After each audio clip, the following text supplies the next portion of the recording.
Happy birthday coming up, birthday with a zero in it, turning 60. This is called the second Saturn return in technical astrology. It has the very simple meaning that Saturn has returned to the place it was when you were born for the second time. Saturn's orbit, in fact, around the Sun takes 29.5 years.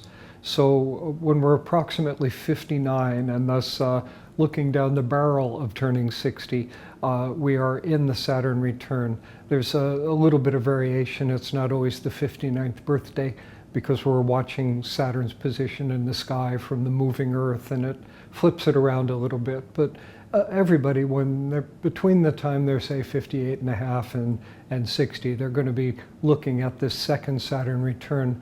And it changes everything, as we will soon see. Changes one's entire identity and perspective on life, and most importantly, it changes the map that you need to follow to find happiness in your life. The old rules don't work anymore, but there are some new rules that do work, and they work fine, and in fact, they work better than any rules you've ever lived with before, and we'll be exploring that too here.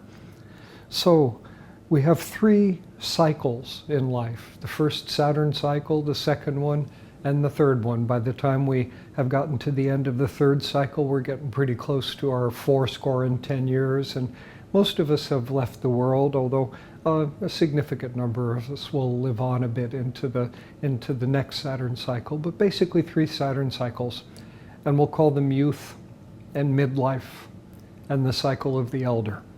So if you're in your second Saturn return now, which I assume is why you're probably watching this video, there's a need to essentially kiss midlife goodbye and embrace the elder.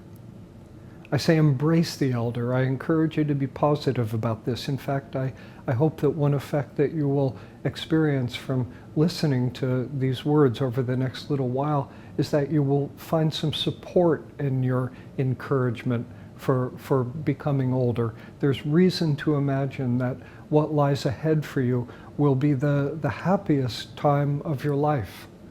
I know that in many circles that would seem like I was being a bit of a cheerleader, maybe a bit too optimistic. We are so conditioned to imagine that the final decades of life are something to be feared or something about which we should be depressed. I think there's excellent reason to think quite differently. And some of it is really quite obvious.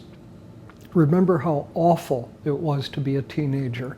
Only the most foolish of elders is going to look back on their teenage years and wish they were there again. When we're teenagers, we worry about so much that seems trivial.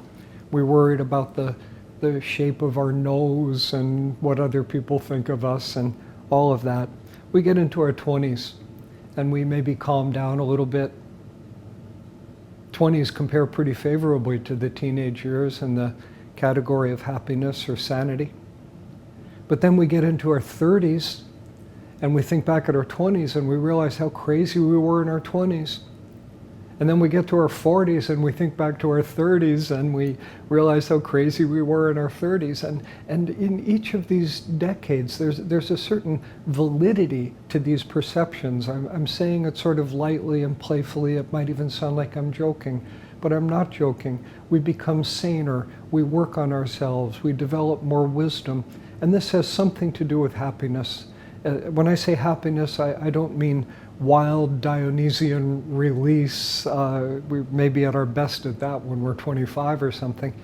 But the peace that passeth all understanding, the peace of wisdom, a serenity of spirit, self-acceptance, the real basis of substantial well-being, all of that seems to improve as years go by.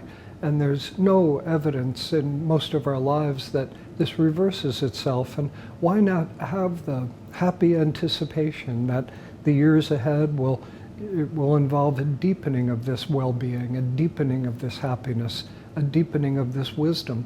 We could make a further case for it. Half of what makes us crazy, half of what makes us sad or angry or depressed in this world has to do with what we desire and what we fear.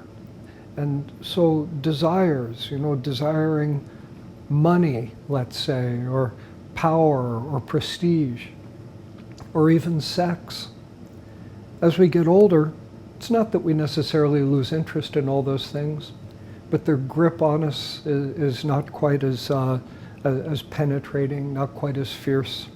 We make $137 million in a state lottery when we're 35 years old, and it's going to completely change our lives. If we're 70 and we suddenly have that much money, it's going to have an effect, of course, but there's an excellent chance we'll give a lot of it away, and the impact of it won't be so great.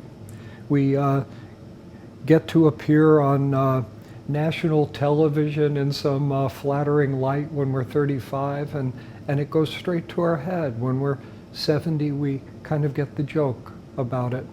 The world doesn't grip us quite so tightly as we get older, and its ability to make us crazy becomes less.